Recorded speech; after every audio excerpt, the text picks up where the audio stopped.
Assalamualaikum warahmatullahi wabarakatuh. Hai semuanya, saya Yapta Diansari. Saya adalah salah satu dosen dari Universitas Muhammadiyah Jakarta. Di Universitas Muhammadiyah Jakarta, saya mengajar di program studi arsitektur. Untuk semester ini, spesialisasi mata kuliah saya ada pada estetika bentuk Dwi Matra, di mana mata kuliah ini sangat berpengaruh kepada mahasiswa agar mereka bisa mengembangkan skill mereka dalam dunia arsitektural. Karena di estetika bentuk Dwi Matra, mereka diminta untuk mengasah sense of seni atau sense of art mereka sehingga mereka sanggup berjalan di mata kuliah lainnya seperti di mata kuliah perancangan arsitektur, di mana mata kuliah tersebut adalah mata kuliah inti. Mata kuliah ini berada di semester 1 dengan bobot 2 SKS. Sebelum saya masuk ke bentuk diskusi saya dengan para mahasiswa di mata kuliah ini, saya akan menjelaskan dahulu tentang deskripsi mata kuliahnya. Mata kuliah ini mengenalkan mahasiswa untuk dapat mendesain bentukan 2 dimensi berdasarkan tema yang diantaranya adalah tentang warna dan merupakan bagian dari prinsip desain estetika. Capaian pembelajaran mata kuliah ini adalah yang pertama, menguasai kaidah-kaidah estetika bentuk berdasarkan bentuk-bentukan geometri, bentukan primer, dan turunannya. Selanjutnya, menciptakan karya yang kreatif dan bernilai estetis melalui transformasi ide dan pikiran dan gagasan ke dalam wujud visual secara komunikatif dari berbagai media dan alat seni visual dan grafis 2 dimensi lainnya. Materi mata kuliah ini terdiri dari beberapa pokok bahasan yang diantaranya, yang pertama, kami mempelajari tentang teori dasar estetika, dan kemudian kami juga mempelajari tentang prinsip-prinsip desain estetika bentuk. Selanjutnya, kami mempelajari mengenai pengertian tema, gagasan, dan konsep, dan kemudian mengaplikasikan estetika pada bentukan Dwi Matra. Selanjutnya, materi penyampaian desain secara verbal. Materi selanjutnya adalah tentang warna dan bagaimana cara mengaplikasikannya dan gradasinya. Kemudian selanjutnya adalah bentuk dasar dan karakteristiknya. Pustaka yang saya gunakan di mata kuliah ini sebenarnya ada beberapa, namun yang biasa saya tunjukkan kepada mahasiswa dan menjadi buku wajib yang dimiliki oleh mahasiswa yaitu adalah buku dari Francis de Kaching yang berjudul Form, Space, and Order. Sistem pembelajaran dari mata kuliah ini terdiri dari berbagai macam, terutama tatap maya, melalui beberapa platform conference yang ada seperti Google Meet atau Zoom, ataupun dengan Big Blue Button yang disediakan khusus oleh Universitas Muhammadiyah Jakarta melalui e-learning. Di sini, dosen bisa membuat pertemuan-pertemuan di dalam kelas dan pertemuan itu bisa berisi berbagai macam jenis. Contohnya saya di mata kuliah ini pada pertemuan pertama, kedua, ketiga, dan selanjutnya biasanya menyematkan yang pertama tautan untuk tatap maya seperti tautan dari Gmeet atau Google Meet dan Zoom atau Big Blue Button. Kemudian yang kedua, biasanya saya juga menyematkan materi yang saya ajarkan di pertemuan tersebut. Kemudian yang ketiga, biasanya saya juga menyematkan forum untuk dapat berdiskusi secara tidak langsung dengan para mahasiswa. Jadi jika mahasiswa masih punya pertanyaan mengenai apa yang sudah kami bahas di dalam pertemuan tersebut, namun tidak sempat ditanyakan pada tatap maya, mereka bisa menanyakannya di forum tersebut. Mengenai interaksi saya dengan mahasiswa di mata kuliah estetika bentuk Dwi Matra akan saya tunjukkan di video berikut ini. Welcome to the class. The most fun class ever, estetika bentuk Dwi Matra. Mata kuliah estetika bentuk Dwi Matra adalah mata kuliah yang paling fun karena kalian akan belajar warna, kalian akan belajar sketsa tanpa batas di sini gitu ya. Sebelum kita mulai perkuliahan kita, seperti biasa, mungkin kalian sudah ikut kelas-kelas lainnya ya. Sebelum ini ada yang namanya tadarus ya, tadarus atau mengaji seperti yang tadi sudah disampaikan juga oleh Bu Fitri. Nah, dari sampaian Bu Fitri itu kebiasaan kita akan membacakan ayat suci Al-Qur'an bareng cuman ya 5 sampai 10 ayat lah gitu ya. Itu agar kita terbiasa untuk menjalankan atau mengamalkan nilai-nilai AIK dalam setiap perkuliahan. Ya, Bismillahirrahmanirrahim. Ya Rabbi zidni ilma ilma warzuqni fahma. Amin. Ya Allah, Amin. tambahkanlah aku ilmu dan berikanlah aku dan rezeki. Rezeki akan kepahaman. Amin ya Allah. Semoga Allah mengabulkan. Nah, kali ini kita akan membacakan surah Al-Fatihah ayat 1 sampai 7 dan Al-Baqarah ayat 1 sampai 5 yang akan dibacakan dengan mahasiswa nomor urut 3. Siapa yang nomor urutnya 3? Saya ini ngacak aja sih sebenarnya. Besok pertemuan selanjutnya nanti akan saya acak lagi. Belum tahu nomor urutnya ya? Belum tahu, Bu. Belum. Oke, saya lihat dulu ya. Kalau gitu absen pertama aja deh, Ardi Pratama Sudarmoko. Apa Ardi, nih, Bu? are you ready untuk membacakan ayat suci Al-Quran? Hanya Al-Fatihah dan Al-Baqarah ya. Ini sudah ada di sini. Silakan dibacakan. A'udzubillahi minasyaitonirrajim. Bismillahirrahmanirrahim.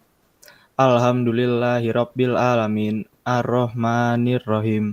Maliki yaumiddin. Iyyaka na'budu wa iyyaka nasta'in. Ihdinas siratal mustaqim. Siratal ladzina an'amta 'alaihim ghairil maghdubi 'alaihim waladdallin. Amin. Muflihun. Shadaqallahul azim.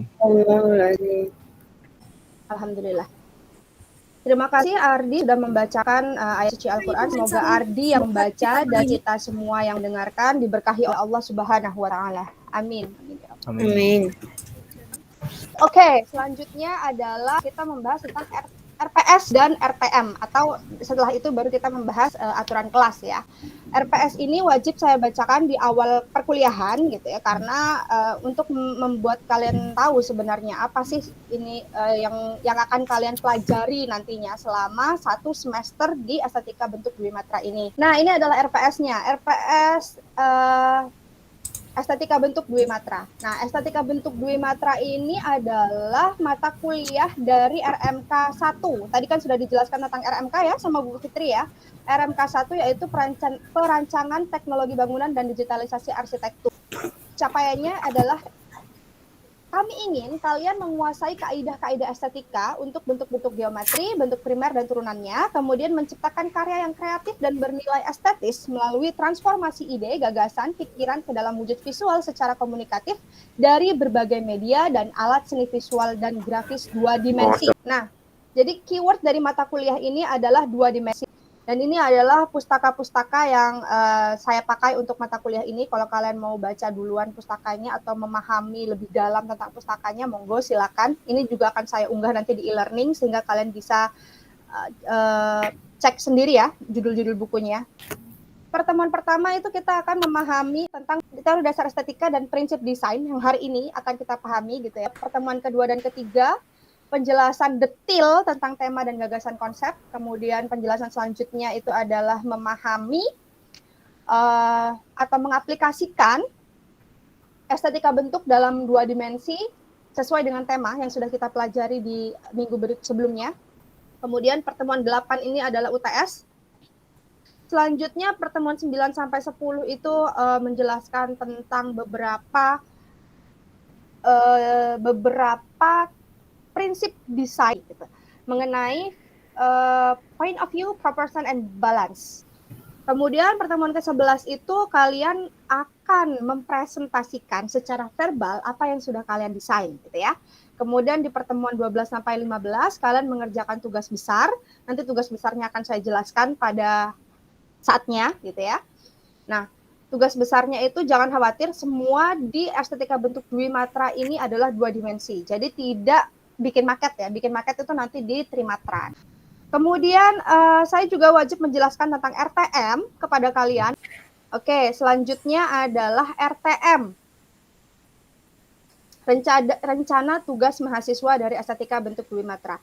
Secara garis besar, estetika bentuk Dwimatra ini dibagi menjadi 3 tugas. Nah, 3 tugas ini jika dikumpulkan nanti nilainya adalah 60%.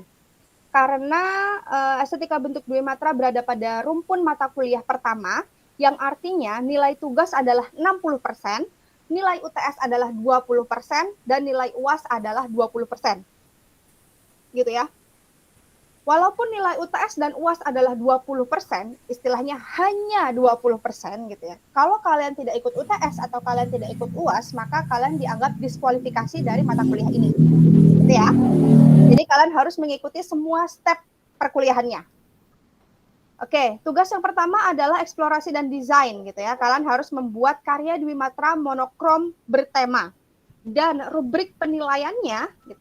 Bagaimana caranya agar saya bisa mendapatkan nilai A, Bu, gitu ya. Saya mau dapat nilai A nih, Bu. Gimana caranya? Artinya analisis gagasan dan konsep yang disajikan itu harus sangat mendalam, digambarkan dengan sangat akurat dan sangat baik. Tugas kedua itu adalah karya Dwi Matra gradasi warna. Seperti yang sudah saya jelaskan tadi ya, kalian juga akan mempelajari tentang warna, bermain warna gitu ya di sini. Kemudian tugas terakhir yaitu karya Dwi Matra bentuk dasar, turunan dan karakteristiknya. Jadi nanti akan kalian pelajari bagaimana karakteristik dari bentuk dasar itu dan turunannya sehingga kalian bisa mendesain berdasarkan turunan dan karakteristik dari bentuk dasar tersebut gitu ya. Saya punya rule di kelas ini gitu ya. Rule-nya itu tidak rumit, rule-nya itu seperti rule-rule biasanya dan saya orangnya tidak terlalu strict ya. Saya nggak peduli kalian hadir jam berapa. Sebenarnya ya, saya tidak peduli kalian hadir jam berapa pada perkuliahan saya. Saya akan tetap welcoming kalian untuk datang ke kelas. Saya tidak mengunci kelas, saya tidak menolak kalian untuk datang. Tapi kalau saya sudah mengabsen kelas, kalian tidak boleh minta mengulang absen. Ya, kan absensinya akan saya bacakan dan kalian tidak boleh minta mengulang apabila saya sudah membacakan absennya. Oke, saya akan bacakan aturan kelasnya dari awal. Yang pertama, setelah pertemuan pertama ini dibolehkan untuk tidak menyalakan kamera. Kalian sekarang kan saya minta nyalakan kamera kan ya. Setelah pertemuan pertama ini, kalian dibolehkan untuk tidak menyalakan kamera apabila terkendala sinyal dan kuota. Tapi kalau kalian mau nyalakan kamera, nggak apa-apa. Ya, at least saya tahu, oh anak ini berarti benar-benar memahami dan mendengarkan apa yang saya jelaskan. Ya. Kemudian, tapi apabila tiba-tiba dibutuhkan, Anda wajib merespon. Misalnya nih, saya menjelaskan sesuatu, terus saya bertanya kepada kalian, gitu. Kalian wajib menjawab, ya. At least saya tahu kalau kalian benar-benar mendengarkan saya, bukan menyalakan Jimit atau menyalakan BBB nantinya, kalau pakai Big Blue Button ya. Terus kalian tinggal tidur, kalian tinggal nonton TV, atau kalian tinggal ngerjakan pekerjaan yang lain gitu. Terus saya tahu kalau kalian mendengarkan saya. Jadi kalau saya bertanya kepada kalian, setidaknya direspon apa yang saya tanyakan. Oke? Kemudian yang kedua, kalian dibolehkan untuk makan dan minum saat jam kuliah, namun suaranya harap dibisukan agar tidak mengganggu jalannya perkuliahan. Dan apabila seketika dibutuhkan, Anda tetap wajib merespon.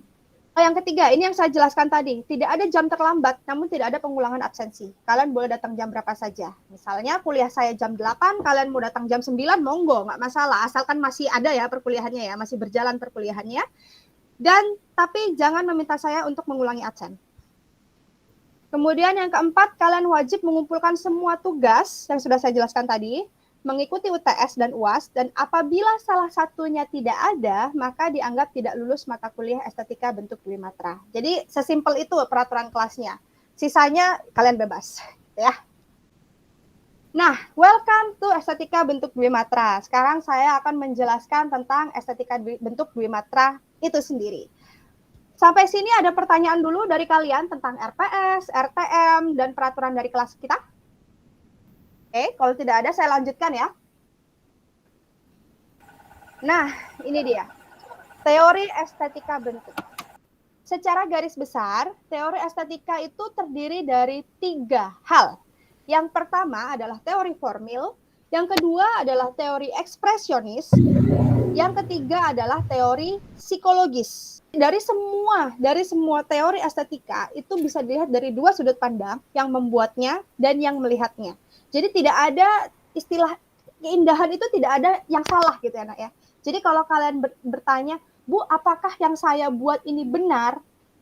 Ibu nggak bisa jawab gitu ya. Ibu nggak bisa jawab kenapa? Karena nggak ada yang salah gitu. Desain itu tidak ada yang salah. Bergantung bagaimana kalian mendeskripsikannya, bagaimana kalian mengekspresikannya gitu ya. Dan bagaimana orang yang melihatnya. Secara spontanitas karya itu bisa terlihat indah jika yang membuatnya itu dapat mengekspresikan apa yang dia maksud, gitu ya. Jadi nggak ada yang salah atau benar. yang ada itu mampu atau tidak diekspresikan kayak gitu. Nah, elemen-elemen dari seni rupa itu terdiri dari 4 jenis. Yang pertama itu adalah titik. Kalian tahu ya titik itu apa ya? Dan titik-titik itu jika digabungkan akan menghasilkan garis. Nah, garis kalian juga tahu kan? Saya yakin kalian tahu apa itu garis. Nah, kalau garis-garis itu digabungkan, dia akan membentuk sebuah bidang. Kalau bidang-bidang ini digumpulkan, dia akan membuat sebuah bentuk. Ada yang tidak paham? Paham, Bu. Oke, good. Nah, sekarang masuk ke tema gagasan dan konsep. Seperti yang sudah saya jelaskan tadi ya di RPS ya, kita akan memahami tentang tema gagasan dan konsep. Menurut kalian, apa itu tema gagasan dan konsep? Ada yang mau mengungkapkan? Kira-kira apa yang kalian ketahui tentang tema gagasan dan konsep? Apa perbedaan tema gagasan dan konsep menurut kalian? It's okay, nggak apa-apa salah.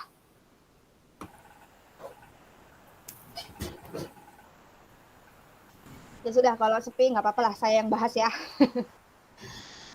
Oke, ini seharusnya saya biasanya kalau pakai PDF ini saya bisa nulis-nulis, tapi karena ini pakai PPT susah ya nulisnya ya. Jadi saya akan bacakan pakai ini aja ya, pakai lisan saja ke kalian. Tema itu adalah pemicu. Pemicu dari sebuah ide, bukan sebuah, pemicu dari ide-ide. Ya. Pemicu dari ide-ide. Ide-ide yang muncul dari tema itu apa? Gagasan. Nah, jadi hubungannya antara gagasan dan tema itu adalah itu. Jadi tema adalah pemicunya, yang muncul dari tema itu adalah gagasan. Nah, gagasan ini biasanya adalah kata sifat. Dari gagasan-gagasan ini akan menghasilkan konsep. Konsep itu adalah bentuk nyata yang bisa kita aplikasikan dalam desain. Saya kasih contoh misalnya. Temanya adalah cinta. Nah, kayaknya kalau anak muda ini semangat ya, fire gitu. Kalau tentang cinta itu, oh ya Bu, saya paham gitu, biasanya gitu. Contohnya temanya cinta.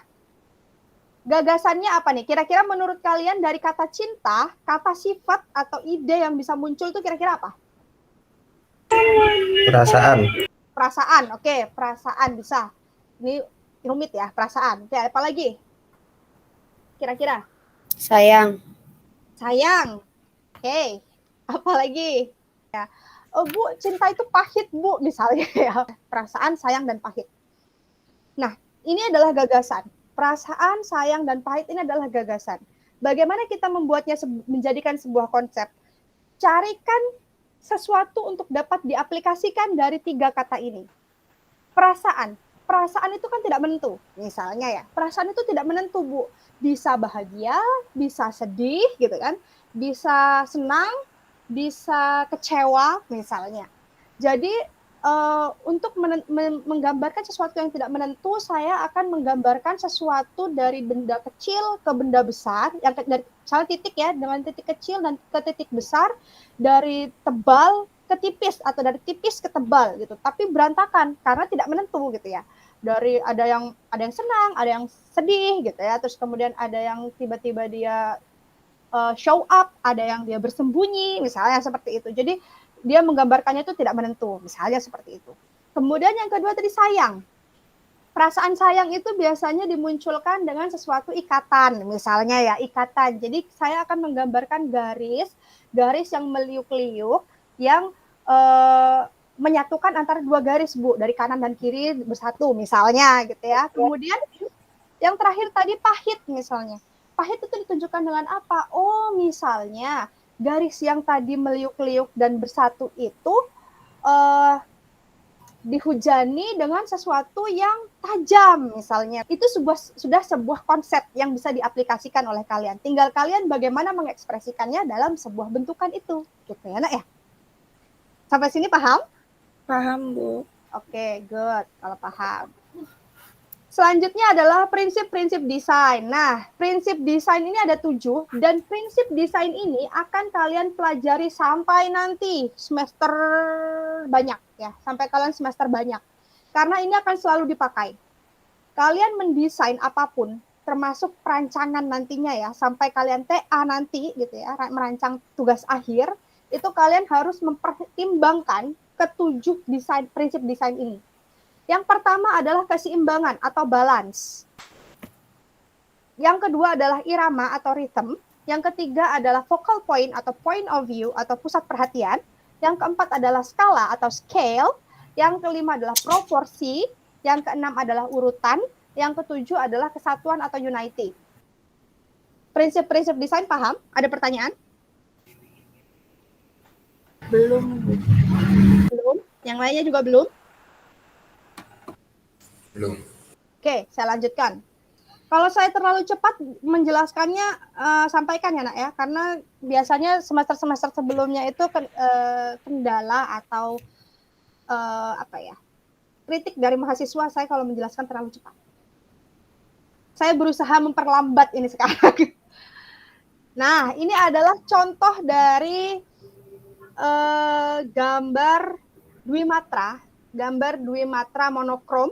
Di estetika bentuk ini kalian tidak ada batas ya, tidak ada aturan-aturan tertentu yang mengharuskan atau membatasi desain kalian, membatasi imajinasi kalian. Jadi tuangkan saja apa yang kalian pikirkan atau yang kalian imajinasikan. Mumpung masih di estetika bentuk Dwimatra atau estetika bentuk Trimatra ya semester depan ya, karena di sini kita dibebaskan untuk berimajinasi. Cobalah berpikir out of the box. Ini juga salah satu contoh bentukan arsitektur Dwimatra monokrom ya. Kemudian ini juga bisa jadi salah satu contohnya. Ini. Nah, here we come. Karena kalian tidak ada pertanyaan sedari tadi, maka saya yang akan memberikan pertanyaan ke kalian dan kalian bisa mengerjakan ini ya, teman-teman, adik-adikku sekalian. Jadi buatlah sebuah bentukan Dwimatra dengan tema yang perempuan adalah feminin, yang laki-laki adalah maskulin, dengan menggunakan tinta hitam dan menghasilkan karya monokrom. Jadi kalau kalian penasaran dengan contoh karya Dwimatra monokrom dari kakak tingkat kalian bisa melihat di IG-nya Arsitektur UMJ ya. Kalian tadi sudah follow kan Instagram-nya Arsitektur UMJ. Itu di situ ada, di sini juga ada linknya, ada tautannya. Silakan kalian klik aja karena saya sudah unggah di e-learning ya materi ini. Is there any question for everything that I have told to you, guys? Ibu, saya mau nanya. Kalau di gambar Nirmala gitu tetap pakai prinsip desain gitu nggak sih, Bu? Betul, gambar nirmana ya. Imajinasinya nirmana. Kalian boleh mengimajinasikan segala macam itu, tapi tetap dengan prinsip desain ya. Agar apa? Agar desain kalian itu bisa dibaca dengan baik oleh pembacanya gitu. Jadi tetap prinsip desain itu harus dilihat walaupun kalian masih awal kan. Jadi sebisa kalian aja. Yang mana yang bisa kalian aplikasikanlah. Lebih ke out of the box bukan sih, Bu? Betul. Itu yang saya harapkan. Out of the box. Ada pertanyaan lagi? If you don't have any question else, mungkin kita bisa tutup pertemuan kita kali ini. Sambil mulai berpikir kreatif, sambil mulai berpikir menembus awan untuk mengerjakan tugasnya ya. Oke, kalau sudah tidak ada pertanyaan, kita tutup pertemuan kita kali ini. Terima kasih atas kehadirannya. Semoga apa yang kalian kerjakan hari ini diberkahi oleh Allah Subhanahu wa Ta'ala. Amin. Amin. Amin. Wabillahi taufiq wal hidayah. Wassalamualaikum warahmatullahi wabarakatuh.